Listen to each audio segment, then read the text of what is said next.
Hi, my fellow ruminators. Welcome back to another session, Rumination with Andrew. It is indeed my pleasure to be with you one more time to discuss a very important topical issue. And today, let's get started with a very important article that Dr. Pierre Kory and another of his colleagues, let me pull up the article. Um, Her name is, I beg your pardon, let me get the name. It was a piece that was written in the Hill. I'm not even seeing their names here right now.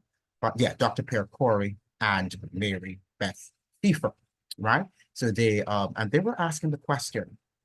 This was an article produced that was published in the Hill, right? That is the Hill newspaper, and the opinion piece is entitled, "This is bigger than COVID. Why are so many Americans dying early?" So there has been a lot of conversation and there have been lots of debates about why there is this increase in mortality rate even among younger people in the population between ages, 20s, 25 and above, right? And let us say 25 to 40. We're seeing a proliferation and augmentation in their mortality rate. That is something very interesting. And it's an elephant in the room that our scientists have decided to remain silent on. Now, let's look at some of the perspectives that Pierre and Elizabeth, that's Mary Beth, are advancing in their article. Food and Drug Administration Commissioner Robert Califf recently took to X, that is the Twitter, to mourn the catastrophic decline in U.S. life expectancy.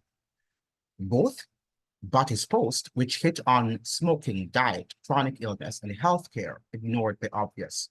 People are dying in abnormally high numbers even now and long since COVID-19 waned. Yet public health agencies and medical societies are silent, right? So they're very silent. They're not speaking about this. They're not addressing the elephant in the room. Life insurers have been consistently sounding their alarm over these unexpected or excess deaths, which claimed 158,000 more Americans in the first 9 months of 2023 than in the same period in 2019. That exceeds America's combined losses from every war since Vietnam. Now, this is serious. Congress should urgently work with insurance experts to investigate this troubling trend. With the worst of COVID behind us, annual deaths for all causes should be back to pre-pandemic levels. Now, this is also debatable, the fact that the worst of COVID is behind us. I'm not challenging them because, again, I'm no scientist, but there are other scientists such as Dr. Philip Macmillan, who are suggesting that the COVID-19 pandemic has not yet ended and the worst has not yet passed. So we have to be careful. I urge you out there that this is not definitive. It is not scientific. It's not a definitive scientific fact that the worst of the pandemic has passed. All right. But this is what Pierre Kory and his colleague, Mary Beth Pfeiffer, are here suggesting. And I'm not going to challenge them because, again, it's a debate. And that's the whole reason why we should be having an open, transparent debate on this very important topic. And I urge you also be careful, those of you who are now moving to the holiday period where we are gathering and we're doing lots of things. You need to do things that will boost your immune system, right? And do not let your guard down. Believe that the pandemic has passed and you can just enjoy yourself and everything will be okay. Let's go continue, or even lower because of the loss of so many sick and infirm Americans. Instead, the death toll remains alarming, disturbing.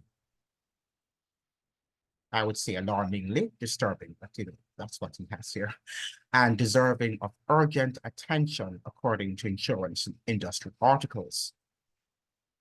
Actual reports used by insurers to inform decisions show deaths occurring disproportionately among young working age people.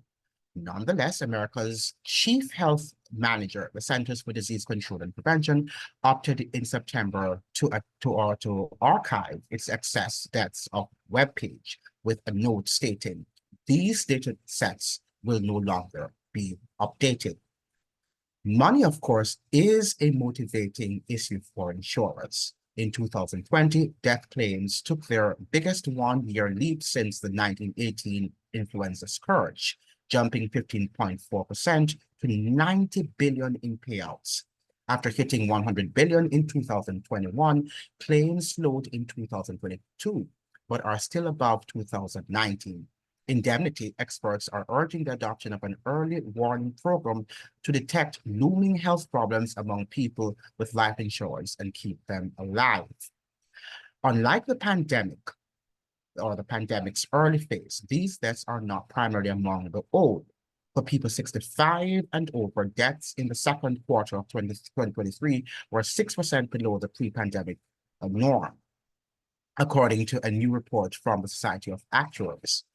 Mortality was 26% higher among insured 35 to 44 years old and 19% higher for 25 to 34-year-olds, continuing a death spike that peaked in the third quarter of 2021 at a staggering 101% and 79% above normal, respectively. And I quote here, COVID-19 claims claims do not fully explain the increase in incurred claim incidents, the society said. COVID-19 deaths dropped 84% from the first three quarters of 2021 to the same period in 2023. To some extent, we know what is killing the young with an actuarial analysis of government data showing mortality increases in liver, kidney, and cardiovascular diseases and diabetes. Drug overdoses also soared nationwide, but not primarily in the young working class.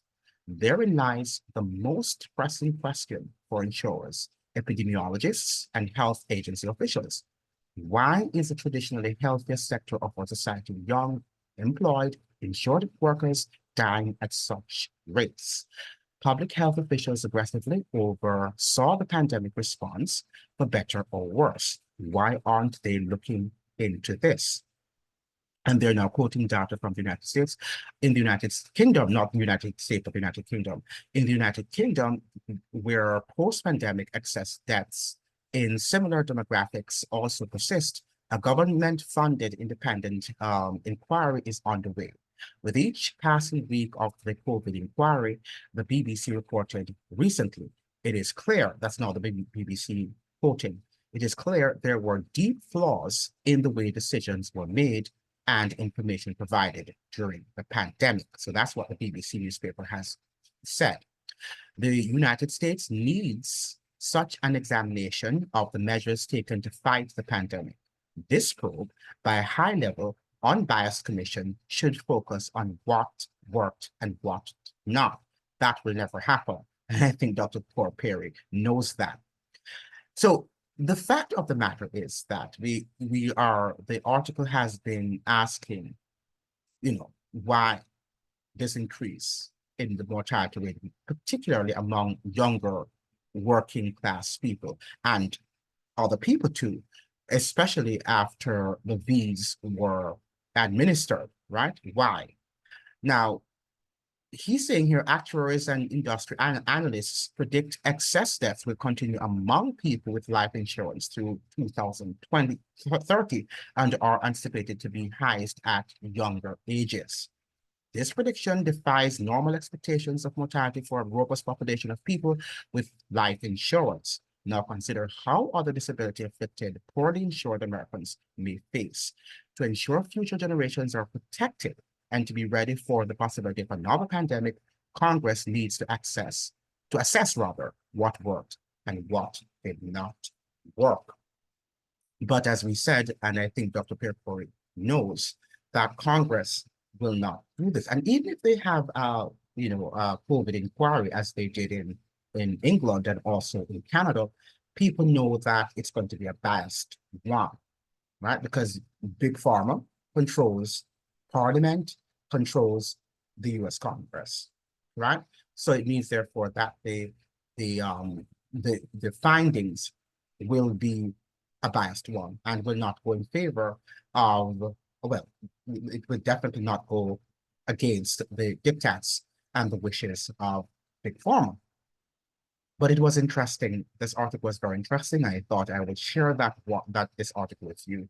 And I hope that you are reflecting and you are understanding that you might have made a decision that was not the best. And now you need to reflect, not that anybody is burdening you, is pressuring you to say that you might have made the wrong decision, the wrong choice. But if you have made the wrong choice, you must ensure that you take care of your bodies, because the doctor is not going to take care of your bodies for you. The government is not going to take care of your bodies for you. You are tasked with that major responsibility. And that is why it's very important that you ensure that you take substances that are healthy into your bodies. Thank you so much for joining, and I hope to see you in another chat. All the best to you. Bye.